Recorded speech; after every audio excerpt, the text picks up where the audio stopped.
When I stepped out into the bright sunlight from the darkness of the movie house, I had only two things on my mind: Paul Newman and a ride home.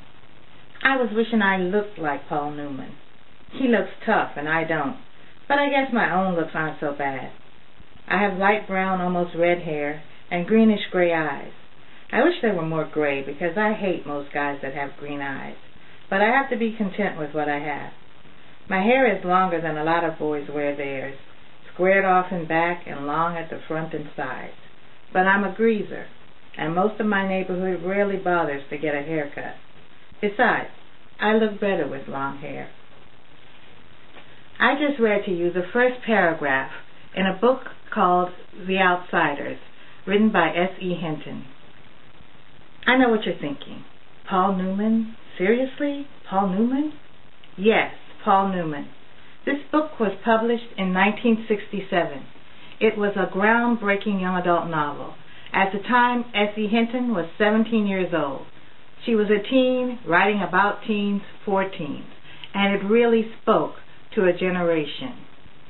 It describes the social divide that was affecting the teens in Tulsa, Oklahoma at the time.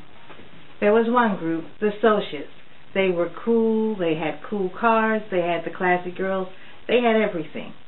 And then there were the greasers, the have-nots.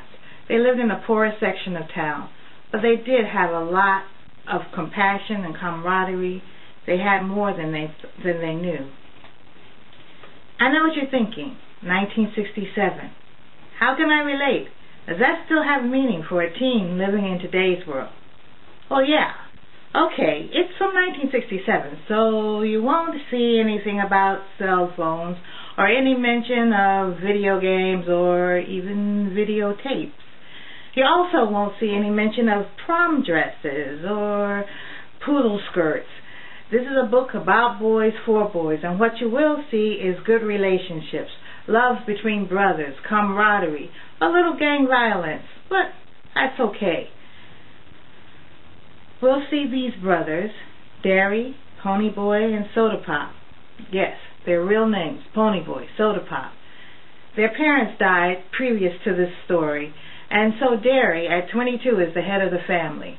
They lived in the poorer section of town, and they have an extended family made up of other greasers. Greasers, that refers to the way they do their hair, in that greasy sort of style that was popular back in the 60s. But you can still relate, because Ponyboy examines a lot of the relationships, a lot of the things that are going on in their town. As he describes just before a rumble, how they get ready. And yes, they did call it a rumble. Soda and Steve and I had put on more hair oil than was necessary. We wanted to show that we were greasers. Tonight we could be proud of it. Greasers may not have much, but they have a rep. What kind of a world is it where all I have to be proud of is a reputation for being a hood and greasy hair? I don't want to be a hood, but even if I don't steal things and mug people and get boozed up, I'm marked lousy. Why should I be proud of it? Why should I even pretend to be proud of it? And later, you like fights, don't you, Soda? I asked suddenly. Yeah, sure, he shrugged. I like fights. How come? I don't know. He looks at me puzzled. It's action, like it's a contest, like a drag race or a dance or something. Shoot, said Steve. I want to beat those soaps' heads in.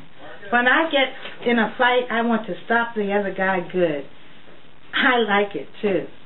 How come you like fights, Derry? I asked, looking up at him as he stood beside me, leaning in the kitchen doorway.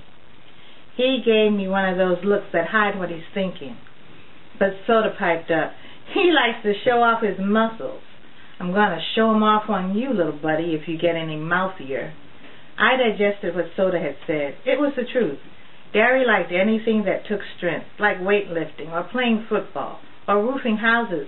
Even if he was proud of being smart too, Derry never said anything about it, but I knew he liked fights. I felt out of things. I'll fight anyone anytime, but I don't like to. There are a lot of times where Ponyboy examines his feelings about his neighborhood, the rumbles, the gangs, and he does come off as sort of sensitive at times, but it's okay because he also can explain a lot that a lot of people didn't understand back then. It's surprising that at 17, S.E. Hinton understood a lot of it. So, can you relate to this book? Well, I hope you read it, but if you don't get a chance to, maybe you can see the movie. Yes, there's a movie that's been made about this book. Maybe you've already seen it. It starred a pretty impressive cast. You recognize any of these people? Well, Derry. He's being played by the late Patrick Swayze. A very young Patrick Swayze at the time. Tubit, that's Emilio Estevez.